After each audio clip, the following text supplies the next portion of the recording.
So many people have attempted to tell this story through film and whatnot.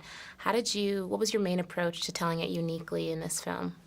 Well, I had the good fortune to have access to the family. They agreed to talk openly about Whitney really for the first time, but also that gave me access to a big archive of home movie footage, photos, and unheard music. So that's really what makes this film different. I think it's Whitney the human being, and it makes you understand her, and I maybe feel more compassion for her. If you'd lost patience with her towards the end of her life, as many people had, I hope that the film will make you appreciate her again and her brilliance. A major theme I noticed throughout the film is that you associate a lot of American milestones with Whitney's by showing different presidents and different current events. So what was your main drive behind doing that and using those associations? Well, I think you can't understand anyone without understanding where they're from, and I mean that in the sort of widest sense, that you need to understand the context of what they're coming out of. So at the beginning of the movie, you know, we see Whitney at the height of her fame, early to mid-'80s. It's this very kind of bubblegummy, poppy, brightly colored, very white MTV kind of world. And then I start cutting into that, where Whitney is from and her earliest memories, which are of the Newark riots. And that contrast kind of sums up for me what's going on in the movie. You've got this surface of Whitney, the image, the glamorous, beautifully dressed lady about town. But then beneath that is a whole much more complex, much more racially and politically charged kind of world going on. And so I wanted to keep that really alive throughout the movie, to say, you know, think about what else is happening in the world. Think about the kind of more serious stuff that's happening at the same time as Whitney's singing whatever song she's singing. Yeah, and you conducted the interviews. So what was it like interacting and having to ask questions like this to the people who were closest to Whitney? Was it an emotional experience? And well, you know, I was a fan of Whitney's music, but I'm not a fan and wasn't a fan of all the kind of tabloid kind of speculation gossip. I'm just not interested in that. It's not. Maybe I'm the wrong gender and the wrong age. But anyway, it didn't interest me at all. So I approached it, I think, in a different way to other people. I was just trying to see the human being in her and understand her as a human being. So the kinds of questions I were asking, they were quite intimate questions, but they weren't necessarily sort of the tabloidy, gossipy questions. And nevertheless, it was hard to get people to open up. I interviewed 70 people. Only about half of them are in the movie, but 70 people, and so many of them just gave me the kind of, you know, the puff kind of PR-y version of events, even now, even so long after Whitney's death. And I think so many people are just used to lying about her. You know, for so many years, they didn't tell the truth.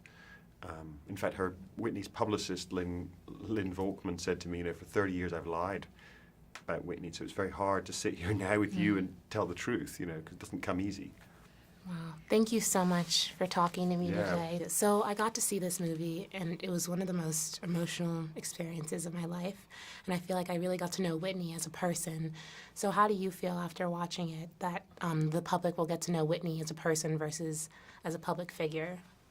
Well, it's time for them to get to know the human side of her, because, you know, everyone always puts celebrities on this godlike platform that they're so perfect that, you know, nothing can go wrong. But in life, you know, they have triumphs and tragedies and love and laughter and disappointments just like we do. So, you know, it's a film about a human story, her story. Yeah, absolutely. And how did you guys decide as the estate that this story was safe in the hands of Kevin? Kevin MacDonald is he has a great reputation, you know, a very good vibe, and I feed off vibe, you know, and I always tell folk that Kevin MacDonald is, he is to film what Michael Jordan is to basketball. You know, when you give him the keys to the vault, he looked in it, and when he looked in it, this is what he found, you know, through all of his research and archives, and he did a phenomenal job, a brilliant job, I think, in representing her life. And did you get to, beyond your interviews, how else were you involved in the film? Did you get any sort of say in the editing process, or? Of course, I had, some say. He had final say. I didn't want to micromanage and try to, I'm not a filmmaker. He is, and I knew how to stay in my lane. I know how to put people together to get things done, and I'm happy that the people that we selected for this film, I'm very happy that we chose them. And for you watching it, and watching it back as someone who knew Whitney, were there any parts in particular for you that really stood out as sort of just really authentic and something that you're really glad made it in?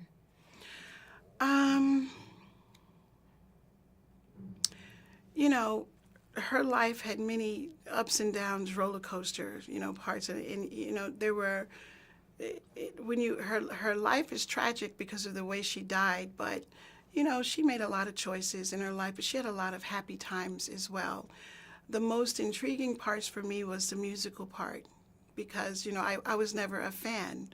I was always, a sister-in-law, friend, confidant, manager, but never a fan. But to sit back every time you hear her music, you know why she is who she is and why people love her so much.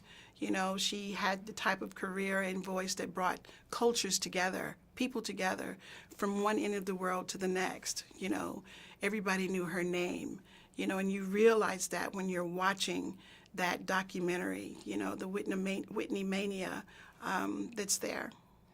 And last question for you. So obviously this is a really complete story and everything. So was there any parts that you were hesitant to reveal that were going to be revealed in this film, and you're kind of glad they made it in now? Well, there are revelations that were, in the film, talking about molestation, of course, her relationship with Robin, and I just feel that a lot of things are insignificant at this point because she's not here. And I always, I've said it before, we loved her for her music, and no one in the film is trying to assassinate anyone's character. They're just primarily just talking about their lives, and those things just happen to be revealed.